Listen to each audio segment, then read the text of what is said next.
Quatrième jour de grève et l'issue semble incertaine dans le conflit qui oppose les employés de la société Ceris à leur direction.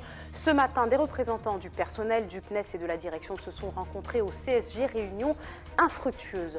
Moins 10, 20, 30 ou 50%, la question des tarifs de la braderie de Cayenne sera dans votre journal. Si les clients ne semblent pas toujours convaincus de faire de bonnes affaires, ils ne restent pas moins présents sur les stands et dans les rues de la capitale. Et puis, l'idée peut paraître surprenante, une dizaine de demandeurs d'emploi ont appris le français grâce à un potager, un programme d'alphabétisation mis en place par le centre de formation agricole de Matiti. Reportage à suivre. Mesdames et messieurs, bonsoir. En grève depuis 4 jours, les employés de la société Ceris et leur direction, ainsi qu'un représentant du CNES, se sont entretenus ce matin au centre spatial. Une rencontre pour étaler les revendications et demander l'entrée en négociation. Mais le dialogue semble toujours rompu entre les deux parties. On le rappelle, les employés réclament une prime exceptionnelle de 2 000 €, une possibilité que la direction conditionne à la reconduction du marché de la société avec le centre spatial. Explication Yvan Lemar. Après 4 jours de grève, les négociations n'ont toujours pas commencé. La cause principale de ce blocage, une prime exceptionnelle de 2 000 € réclamée par le personnel depuis le 12 juin dernier. Nous avons reçu un courrier de la direction le 16 en nous disant que ce n'est qu'ils refusent et qu'il y a une condition, qu'ils veulent mettre en place une prime de 2 000 € à condition que le marché soit renouvelé. Et ça, c'est notre point de désaccord. Parce que notre demande à l'initiale était la mise en place de cette prime exceptionnelle. Ça, c'était dans le cas de l'exercice de 2016. Ce sont des bénéfices que l'entreprise a déjà, effectivement, dans ses caisses. Donc, nous demandons un retour du travail effectué. Malgré plusieurs rencontres, la situation reste bloquée pour la direction de Ceris. Si le marché avec le centre spatial n'est pas reconduit, il n'y aura pas de négociation. Nous sommes 130 salariés, 124 salariés à quasiment arrêter le travail, totalement, pour effectivement réclamer le début des négociations. Et on rencontre quelqu'un en face qui est le président du groupe, qui lui fait un blocage total. Donc on se pose vraiment la question. Il nous dit qu'on le met en danger, on met son marché en danger. Mais c'est lui qui met son marché en danger. Car je rappelle, depuis le 12 juin, nous avons réclamé cette prime. Il aurait versé cette prime, on ne serait pas rentré en grève. Selon le syndicat, la décision pour l'attribution du marché par le centre spatial est prévue le 15 juillet. En attendant, une nouvelle rencontre avec la direction est prévue ce soir. En cas de refus des négociations, le mouvement risque de se durcir. Et nous venons juste de l'apprendre, le marché en question n'aurait pas été reconduit entre le centre spatial et la société de sécurité et de surveillance Ceris. La greffe aurait donc été suspendue selon le personnel. Plus qu'un jour pour profiter des bonnes affaires dans les rues de Cayenne. La 42e édition de l'événement devrait connaître un pic de fréquentation ce samedi, synonyme de départ des vacances. Mais si les acheteurs sont toujours au rendez-vous, ils sont rarement conquis par l'offre sur les stands. Articles ressortis des stocks, des tarifs peu attractifs. La braderie, en tout cas, reste une bonne affaire, surtout pour les commerçants. En seulement 4 jours, ils réalisent quasiment 5% de leur chiffre d'affaires. Jonathan Lariot. À chaque coin de rue, on peut voir afficher des réductions de folie, 20, 30, 40, voire même 50% de remise sur les prix. Mais pour les clients, voir autant de réductions laisse place à une question, arnaque ou vraie baisse des prix? J'avoue que je suis toujours sceptique parce que très souvent, c'est des anciennes collections, des choses qu'ils ont achetées justement à tel ou tel prix et le vendent finalement quelques mois après au même prix. On vous fait croire qu'il y a une vraie réduction et très souvent ce n'est pas le cas. Je doute, il y a des prix qui sont assez attractifs et pour d'autres, on va dire d'autres vêtements, d'autres articles, j'ai un peu le doute. Je pense aussi parce que certains articles, on peut voir que c'est pas les, on va dire ça, sont pas les dernières ventes, c'est des choses qui datent, on va dire. Pour ce magasin, c'est sa première édition à la braderie de Cayenne. Depuis ce matin, les clients affluent, tous à la recherche de la bonne affaire. Pour l'enseigne, c'est l'occasion rêvée de faire du chiffre, tout en essayant de contenter le client. Au point de vue consommateur, ça lui permet déjà dans un moment de l'année précis bien sûr, de profiter de certaines paires qui sont parfois très demandées à un prix défiant toute concurrence et au moins ça permet à certaines personnes d'accéder aussi aux produits qui pendant l'année parfois est un peu difficile et aussi ça permet surtout pour nous en tout cas commerçants de faire partir de la marchandise et entre guillemets se débarrasser de quelques paires qui parfois nous pèsent. Si les soldes sont chaque année au cœur des discussions concernant les tarifs proposés, elles n'en restent pas moins attractives. Sorties en famille et achats d'articles dégriffés, chacun tente au final d'y trouver son compte. J'ai déjà regardé plus ou moins les prix qui sont proposés. Les prix sont très intéressants. Très intéressants. On ne peut pas faire plus bas que bas, mais les prix sont intéressants. Tout le monde est gagnant dans cette braderie. Autant le commerçant, autant l'acheteur. L'intérêt du commerçant, c'est de mettre le prix le plus bas possible, bien sûr, parce que sinon, vous avez vu le nombre de participants. Nous sommes quand même 240. Il y a 120 ambulants et 120 sédentaires. Donc le commerçant, son intérêt, c'est d'avoir le prix le plus attrayant possible. Demain sera le dernier jour de la braderie de l'île de Cayenne. Si la fréquentation semble timide en comparaison à l'année dernière, demain promet d'être une journée plus chargée. Après le président, puis le chef du gouvernement, la ministre des Outre-mer a présenté sa politique générale aux parlementaires ultramarins hier. Il a surtout été question des assises de l'outre-mer, promesse d'Emmanuel Macron. Elles seront lancées fin septembre dans l'ensemble des territoires et dureront 1 an. Une mesure censée permettre de traiter plus efficacement les problématiques en local. Solène Boissé. Le chantier prioritaire d'Annick Girardin, c'est la mise en place des assises de l'outre-mer. Concrètement, ces assises se dérouleront sous la forme de tables rondes où seront réunis élus locaux, nationaux, mais aussi les acteurs de terrain pour déterminer quelle politique à mettre en place pour répondre aux urgences. Cette mesure rappelle cependant les états généraux de l'outre-mer mis en place sous la présidence de Nicolas Sarkozy suite à la crise sociale de 2009 et qui n'avait pas donné de résultats très concrets pour les populations ultramarines. Un parallèle que la ministre veut à tout prix écarter. Il est important que l'ensemble des publics travaillent sur ces assises. Si j'insiste, c'est la vraie différence avec les États généraux. C'est que nous voulons aller au-delà de réunions institutionnelles, mais bien de rencontrer les populations et surtout celles qui ne viennent plus au rendez-vous du dialogue, qui ne s'impliquent plus sur leur territoire. Et puis les jeunes aussi, qui ont besoin de penser leur avenir, de croire en leur avenir. Et pour renouer avec les populations ultramarines, la ministre veut aller plus loin et mobiliser l'ensemble des ministères directement sur place. Il y aura des conseillers outre-mer, des monsieur outre-mer ou madame outre-mer, dans l'ensemble des ministères, qui feront que ce réflexe outre-mer, il sera systématique. C'est pour ça aussi que je veux me déplacer avec, et ils peuvent aller sans moi, en outre-mer avec l'ensemble des ministres. Quand on voit, quand on connaît un peu, on ressent les choses différemment et on répond différemment. La synthèse de ces assises, le livre bleu Outre-mer, devra être terminé au printemps 2018.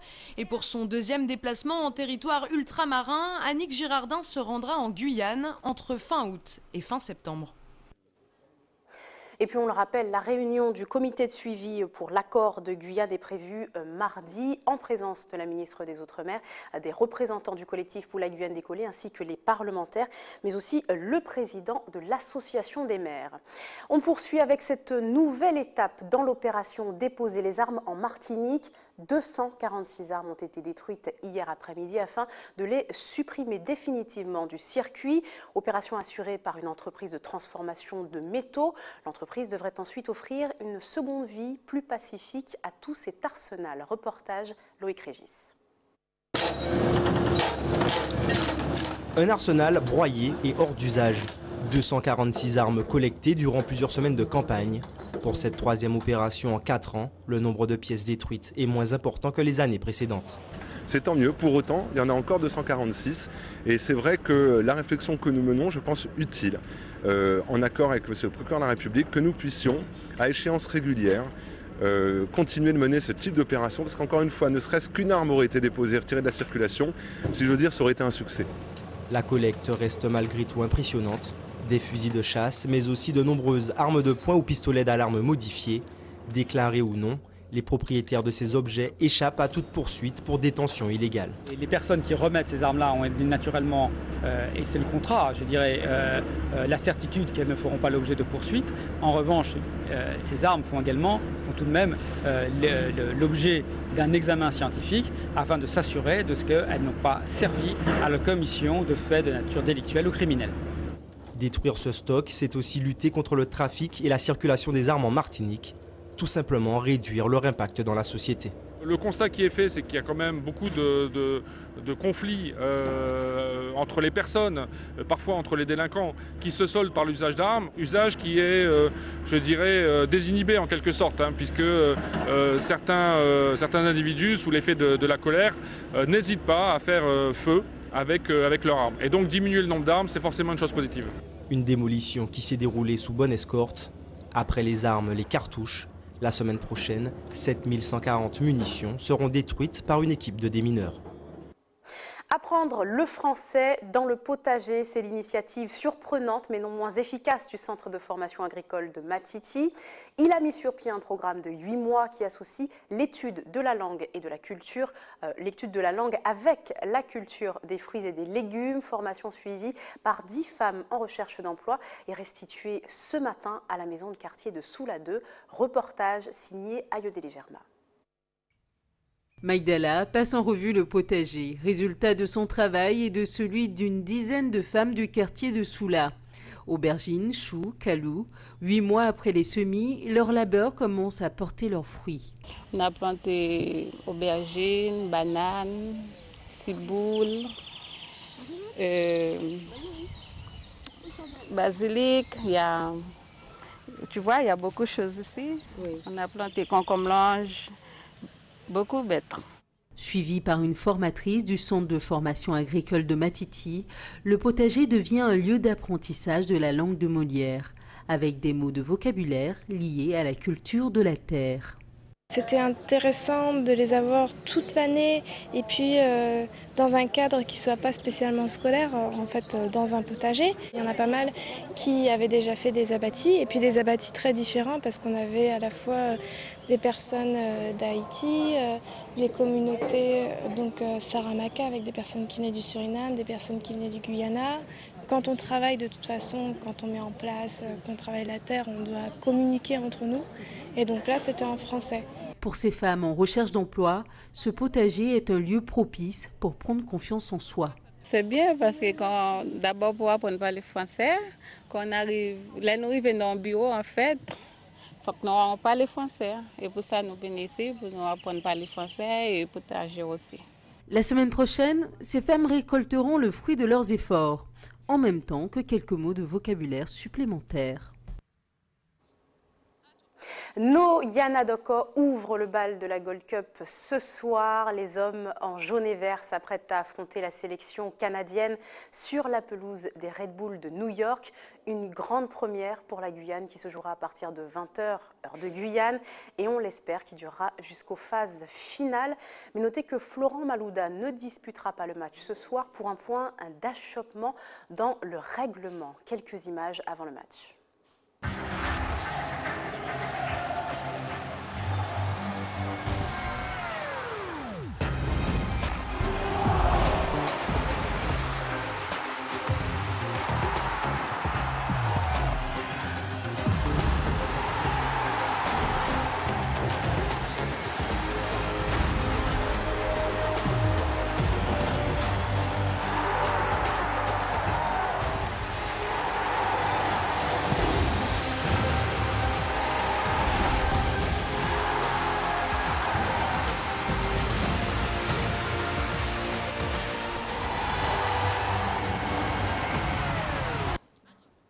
Musique à présent avec notre invitée ce soir, Tania Saint-Val. Bonsoir. Bonsoir. Merci d'avoir accepté notre invitation. Vous êtes en Guyane pour une date, l'anniversaire des 30 ans de Zouk Machine. L'héritière du groupe mythique, Christiane Obidol, sera donc sur la scène du Zéphyr demain soir. Ça se passe donc au Zéphyr et vous êtes au casting, de même que Yves Honoré. Un œil sur ce qui nous attend. Regardez.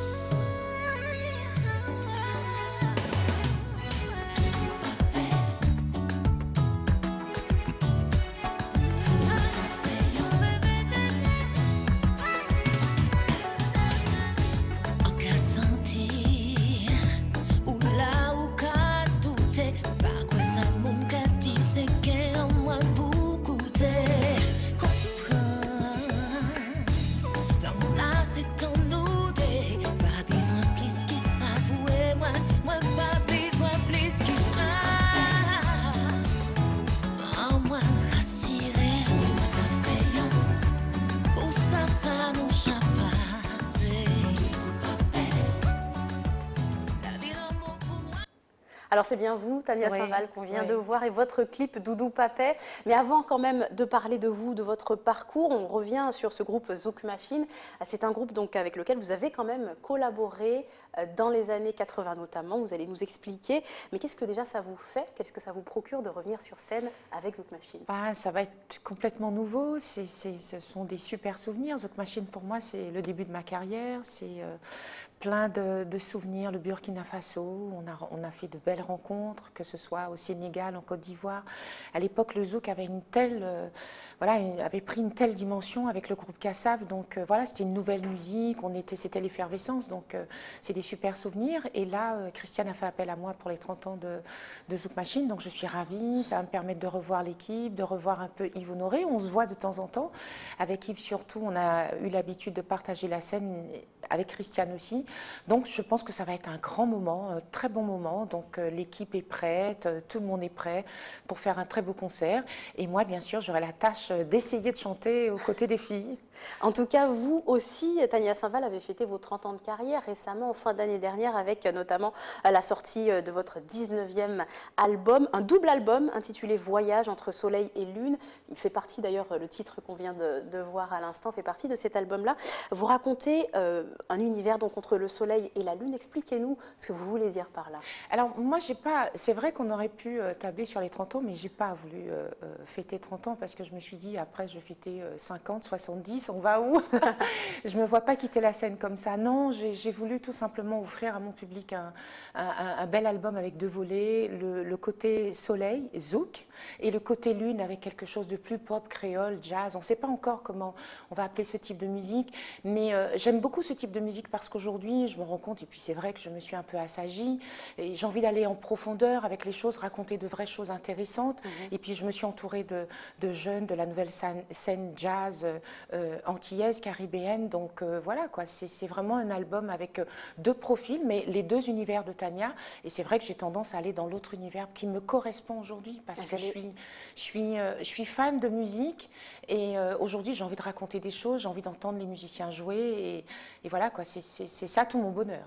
J'allais vous poser la question, Tania Saint-Val, vous êtes l'une des voix incontournables de la Caraïbe, surtout pour le zouk, c'est un style qui vous caractérise et j'allais vous demander finalement pourquoi ce style-là? Pourquoi celui-ci? Non, je crois qu'il ne faut pas s'enfermer dans des choses. Je crois que quand on a une boutique, on trouve de tout dans la boutique. Hein. Il y a toutes les pointures, il y a un petit peu de tout. Et dans ma boutique, il y a un petit peu de tout. Et aujourd'hui, je crois que le zouk a un vrai encore de belles choses à raconter. En tout cas, dans le zouk, il y a un vrai potentiel. Mais dans le style musical un petit peu plus large, je m'enferme moins. Je peux faire du bel air, je peux faire du gros cas, je peux faire des choses qui sont complètement différentes et avoir des sonorités. Et quand on regarde mes bios, on voit bien que j'ai commencé à écouter Billie Holiday, Ella Fitzgerald, et c'était ça en fait.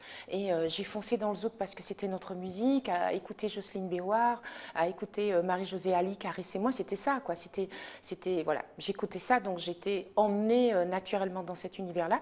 Mais aujourd'hui, j'ai envie de défendre autre chose, et c'est de la musique, et c'est de la musique caribéenne. Et aujourd'hui, quelles sont vos sources d'inspiration? J'écoute un petit peu de tout, j'écoute Acha, j'écoute d'autres choses de jazz, voilà, quoi, j'écoute un petit peu de tout, j'écoute beaucoup ce qui se passe dans la pop créole en Haïti. Je trouve que il y a vraiment de très très belles choses en Haïti. Haïti, c'est pas que du compas. Et on s'évertue à écouter que ça. Et il y a des choses extraordinaires. Les gens seront très surpris de ce qui se passe en Haïti. 30 ans de carrière, Tania Saint-Val, c'est certainement un tournant dans une vie. Mais surtout, pour vous, est-ce plutôt un achèvement, une boucle qui se ferme ou un nouveau départ? Alors, pour réexpliquer, je ne parle pas 30 ans de carrière. Hein. Moi, je ne voulais pas les fêter, je ne les fêterai pas. Tout simplement parce que j'ai juste eu envie d'offrir un bel album et ce n'est pas du tout une boucle qui se ferme. C'est un autre univers qui commence et d'autres choses nouvelles et puis d'autres envies. Donc, je pars très prochainement à Montréal pour des festivals, que ce soit Haïti en folie. Il y a d'autres choses, d'autres petites scènes et je suis très ravie, quoi. Je suis contente encore d'être là et d'exister, de faire plaisir à mon public. Et comment vous voyez votre évolution, votre parcours musical? De la musique caribéenne. On ne sait pas de la musique.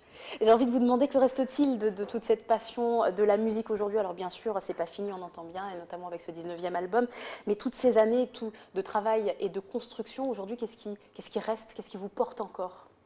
La musique, Je crois qu'on va refaire le tour, c'est un peu le chien qui se mord la queue, c'est que tout ce qui est au centre, c'est la musique et on va continuer à faire de la musique, à tourner autour de la musique, parce qu'avec la musique, pour moi, il y a 10 000 pensées, il y a plein de choses dans l'univers et tout est à capter, tout est à faire, il y a plein de choses encore à faire. Merci beaucoup Tania Saint-Val d'avoir partagé ce moment avec nous. On rappelle que vous serez au Zéphyr. C'est le plus important, demain, rendez-vous au Zouk Machine, voilà, demain soir au Zéphyr. Ça va être un show exceptionnel. Il y aura Yves Honoré qui est de la Guyane et qui viendra dire bonjour à son public et travailler, qui lui a composé toutes les belles chansons de Zouk Machine. Et puis le tarif est de 25 €, donc on sera tous là. Il y a encore temps, si vous le souhaitez. Merci d'avoir partagé ce moment avec nous. Ainsi s'achève votre journal ce soir. Je vous rappelle les principaux titres à développer. 4e jour de grève et l'issue semblait incertaine jusqu'à ce soir. A priori, les employés auraient suspendu la grève car le marché aurait été suspendu entre le CNES et la société de sécurité Ceris. Nous reviendrons sur cette information. Moins 10, 20, 30 ou encore 50%, la question des tarifs de la braderie Cayenne se pose toujours. Si les clients ne semblent pas toujours convaincus de faire de bonnes affaires, ils ne restent pas moins présents sur les stands et dans les rues de la capitale.